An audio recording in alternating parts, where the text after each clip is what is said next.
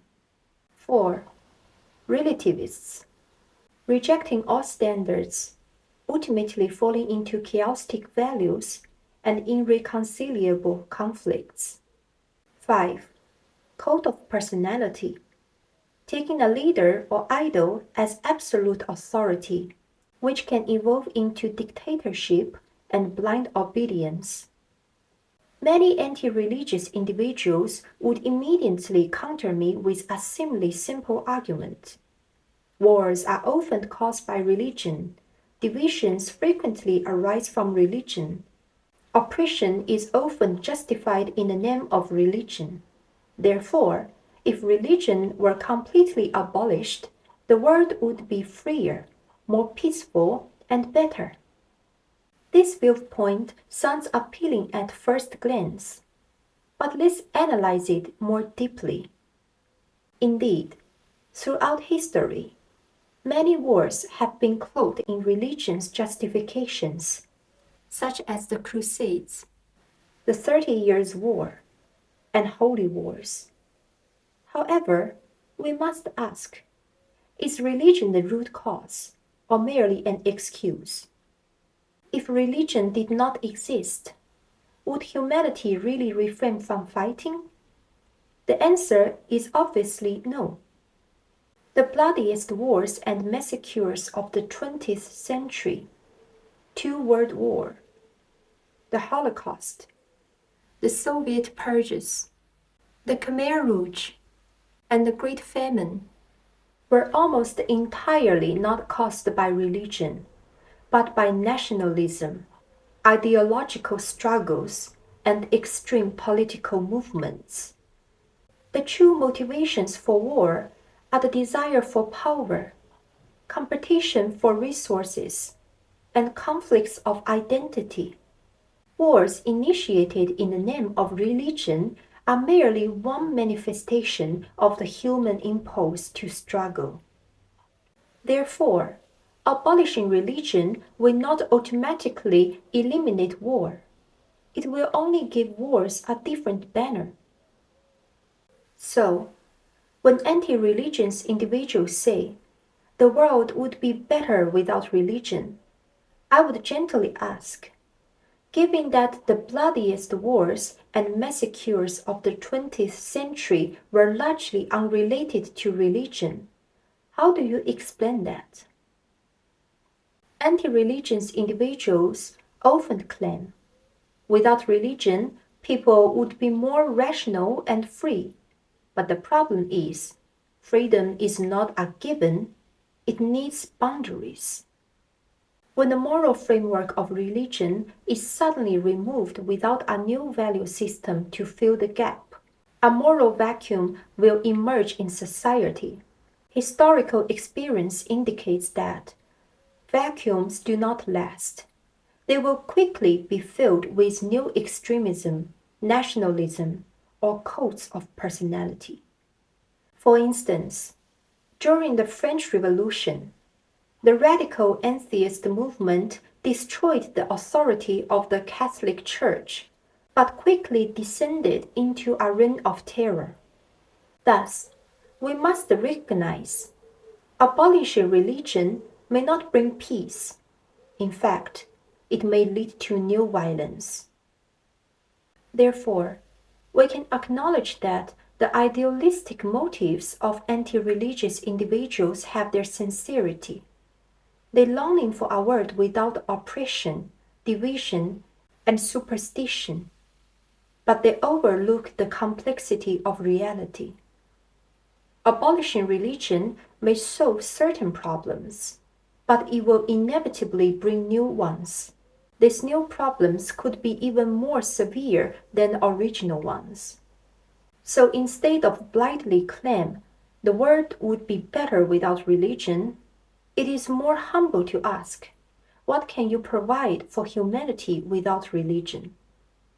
A person blinded by hatred cannot provide spiritual support to others because themselves lacks love and forgiveness. They also cannot provide a moral framework because hatred has already blurred the lines between good and evil.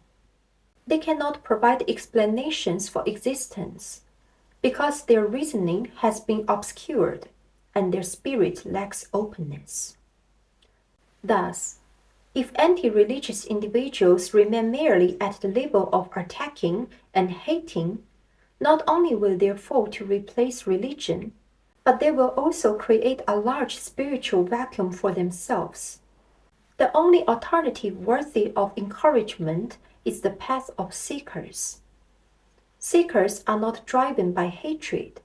They approach the wisdom of religion, the exploration of science, and the reflection of philosophy with humility.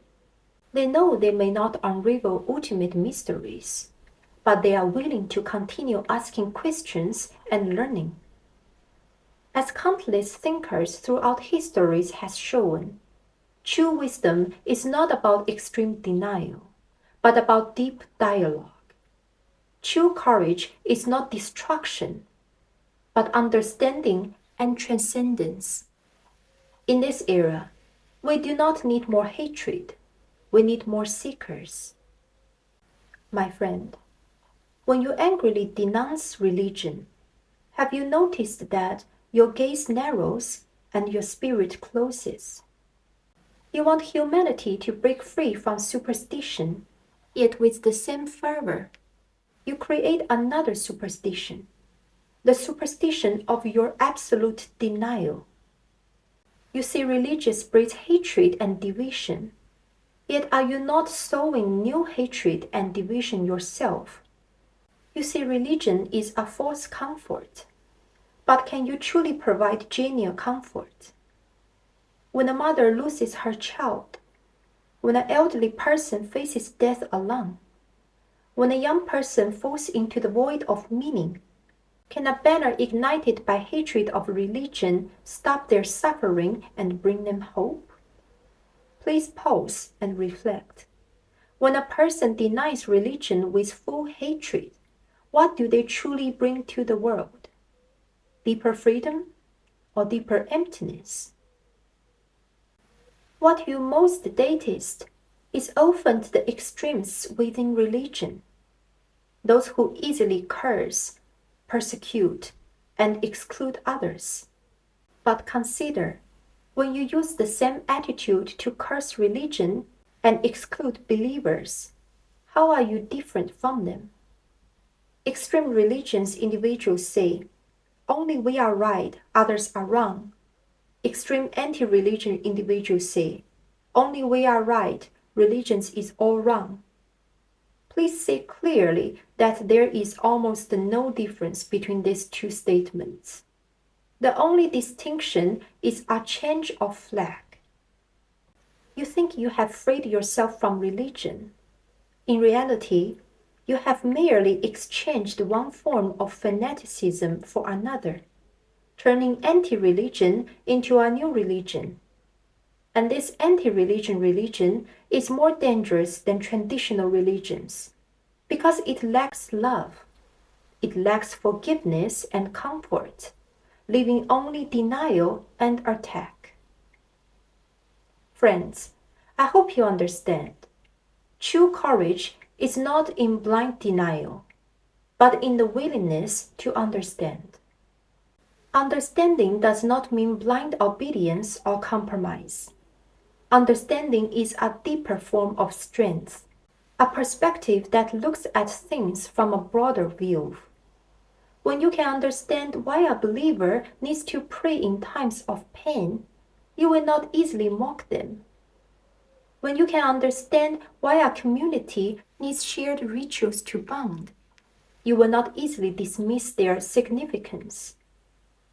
When you can understand why humanity seeks explanations about ultimate existence, you will not easily dismiss religion as a sedative.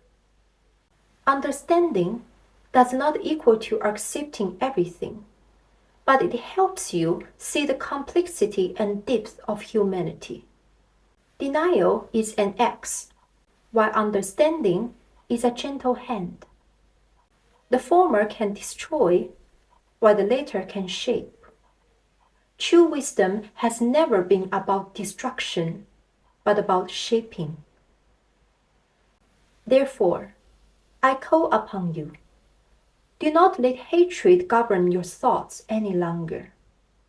Do not take anti-religions as your faith. Please become seekers. Be that truly brave person who can face both the light and shadow of religion. Be that one who is willing to listen, willing to dialogue, and willing to embrace complexity. Seekers are not shackled by religion, but they are also not shackled by anti-religion.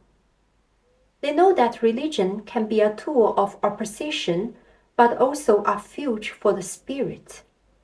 It can be a weapon of division, but also a source of love. Seekers do not jump to conclusion easily because they understand truth does not belong to one side, but to all existence.